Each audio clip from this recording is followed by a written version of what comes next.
church, and they chose to ask me to come up onto the sanctuary, and we're saying prayers, and I was standing there, and of course I couldn't very well leave, and so it caused me to be a little bit late. But I want to thank you for coming today, the media, and also the people I'll introduce in a moment on a Sunday for an important announcement that I hope will save lives and will make sure we can take even better care of the homeless people in the city over the course of this winter and beyond. I'm joined by Councillor Gary Crawford, the chair of the Budget Committee, a member of Council, and by Councillor James Pasternak, who's the head of our CDRF committee, which has so much to do with a lot of these programs that we offer to people who are displaced and vulnerable. And also joined by representatives of the Toronto Alliance to End Homelessness, and their lead is Kira Heineck, and they have been very helpful to us in talking about some of these issues over a long period of time, and they've been very effective advocates, but especially recently when I've been seeking advice, as have a number of others, we have relied on their very constructive advice. I should say at the outset, in announcing some things that are meant to address what is a crucial situation at the moment, that we continue to work on really what is the longer term solution, which is more affordable housing and more supportive housing. And I think you understand the difference. Affordable housing, of course, the term speaks for itself, but supportive housing is the housing that we so much need, and that is, the lack of it is so much a contributor to the capacity issues we face in our shelters today. People with mental health and other kinds of issues like that need not just a place to live, but they need a place to, I call it housing with help. And they need a place to live where they're going to get the support they need, which would allow them to be out of the shelters where they shouldn't be and where they quite frankly can't get the kind of treatment they need, but at the same time not to be in shelters and to be in housing where they get support. We have, over the last 3 years, worked hard with the support of the Budget Chief and the Chair of CDRF and the members of City Council to make sure that we are investing in our shelter system so that those who find themselves displaced with no place to call home at least have a warm, safe place to stay at night. During the period between 2007 and 2014, despite substantial growth in the population of the city and substantial pressure coming from the surrounding region from people who often tend to gravitate downtown if they find themselves displaced, the City of Toronto's shelter bed capacity remained relatively unchanged. Let me just repeat that. Between 2007 and 2014, despite huge growth in population and growth in the demands coming from the regions around Toronto, the shelter bed capacity remained relatively unchanged. Between 2015 and 2016, during the time of this administration, we opened more than 1,000 shelter beds, in addition to a big push to actually begin to meet our own affordable housing targets. Again, there had been targets set back in the mid-2000s years, around 2009, for annual affordable housing unit approvals that were to take place by the city, and they had not been met once until this year. The spaces in our 24-hour winter drop-in program, which didn't exist at all 3 years ago, have more than doubled, and the program has grown from 0 sites to 5 sites. We've taken action on homelessness, knowing it is not a long-term answer to add this shelter capacity, but knowing we must do it to recognize the fact that we have the challenges we do with the lack of affordable housing and the lack of supportive housing for people suffering from things such as mental health issues. Toronto has more than twice the number of shelter beds available compared to all of the other GTA municipalities combined. And that is because, once again, we end up being, in effect, the place of refuge of people who are homeless, and they come to downtown Toronto even from the surrounding municipalities.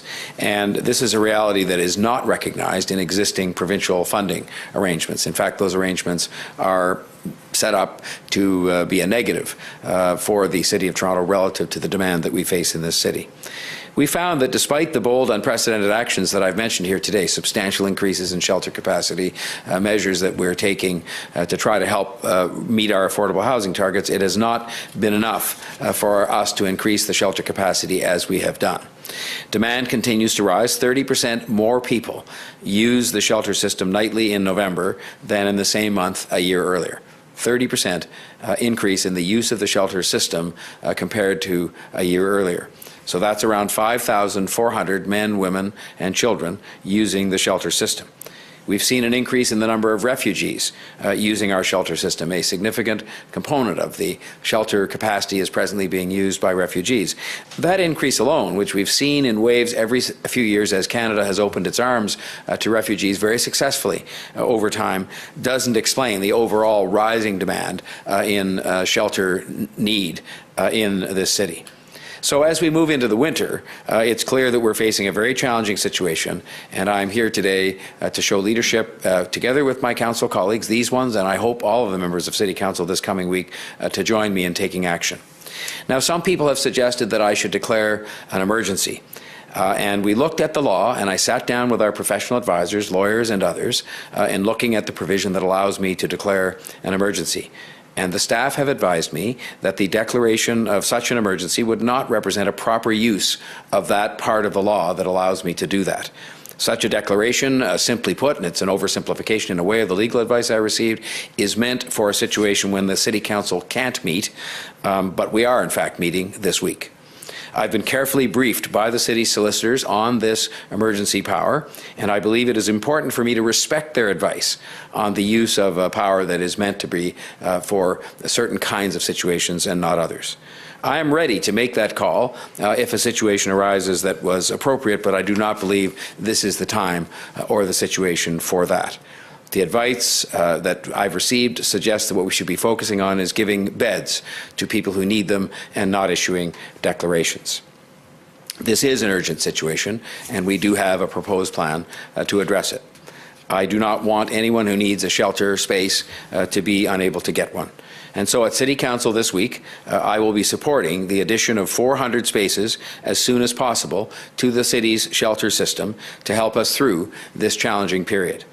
This urgent plan for shelters will work to add beds in existing shelters, which will be done in a manner which meets approved shelter standards. We're already underway talking to each of the shelters that exists in the City of Toronto, asking them across the city to add capacity wherever they possibly can. The plan will also see us use more motel rooms within the city to house individuals and families where that is necessary and appropriate. And we are looking for additional space and additional place to locate another winter drop-in. And we will work with a community and city leaders to find places so that we can locate that additional winter drop-in. I will be calling together a group of those very community and business leaders to help us find additional locations. Staff firmly believe that there are spaces that are more appropriate in the city than the armories. I've extensively discussed the armories option, again with our professional staff and with people who are concerned with homelessness in the nonprofit sector, and they have agreed that this is not a desirable option or the most desirable option for a number of reasons. We will also be asking staff to work to open 3 additional shelters next year rather than in 2019. So this would involve an acceleration of the work we're already doing to add additional permanent shelter capacity and to try and speed it up so that it happens in 2018 as opposed to the plans which had it happen in 2019. I want to thank Budget Chief Gary Crawford and Councillor James Pasternak, the Chair of the Community Development and Recreation Committee, along with our shelter support and housing staff. They have worked hard with me and with others on developing this plan, and I have respected the advice they've received, including, as I mentioned, people like the City Solicitor's Office. I should also tell you that I've reached out and had a conversation, in fact I've had 2 now with the Ontario Housing Minister, Peter Milchin, and discussed how the province can help when there are sudden and prolonged increases in demand for emergency shelter space in Toronto, particularly given the fact that we are bearing the burden, we as a city and our city citizens bearing the burden that I think represents more of a regional burden sometimes as much as it represents a city burden in terms of the people that we're helping. He is presently considering what might be done to better address a homeless and shelter challenge on which they have already been significantly involved with the city. It should be noted, and I do, and I'm grateful for this, that the province provides a good deal of the funding for the existing shelter capacity, but that has a limit on it, and we're seeking to identify other ways in which we can get some help with this emergency plan to add more capacity. I plan to reach out to the federal government as well to discuss this issue, especially as regards the challenge of housing and resettlement of refugees. This is something we're proud of in the City of Toronto, that we played a role in welcoming with open arms and open hearts people fleeing unbelievable persecution in a number of countries, and that they are presently resident in some numbers in our shelter system, but we need some help in finding ways to better resettle them and to, at least in the short term, make sure that our housing of those people in the shelters receives some assistance from the other governments. I want to be clear that this proposal is on top of the 291 shelter beds in 5 new shelter programs that we were already on track to open next year. So we have the urgent program that is being added today, the 400 spaces. We have the shelter capacity that we're going to try and move up from 2019 to 2018, and we have the 291 shelter beds in 5 new shelters that are scheduled to and will in fact come on stream in 2018. City staff are continuing to work to get people off the street and into permanent housing. And in that regard, I accepted what was, I think, very valuable advice that came from the Toronto Alliance to End Homelessness to bring together, which I will do very shortly, people from the nonprofit and housing business sectors to work with the staff and with the Toronto Alliance to End Homelessness to rapidly house as many people as possible. By that, what I mean is this: if we can bring them together, and let's say come up with another 200 places where we can move people presently in the shelter system that are in need of more appropriate permanent housing, then that will free up more space in the shelter system. And sometimes it takes a meeting like that to pull all of these people together from the private sector housing community and from the nonprofit sector to identify those spaces, or as many as we possibly can. And this will, again, help us with people who are ready to go into housing, but the capacity doesn't exist in the community at some points in time. A shelter is meant to help in the short term. That is the purpose of these shelters, but it is not a long-term home, and we will not give up on trying to get as many people into permanent housing as we possibly can. Homelessness is a complex issue that we cannot ignore. And while I know for some are concrete solutions that I'm putting forward today, and they're very concrete and quite exact, and they're going to be implemented right away, that these are sometimes never enough. But I also know that we cannot simply do nothing.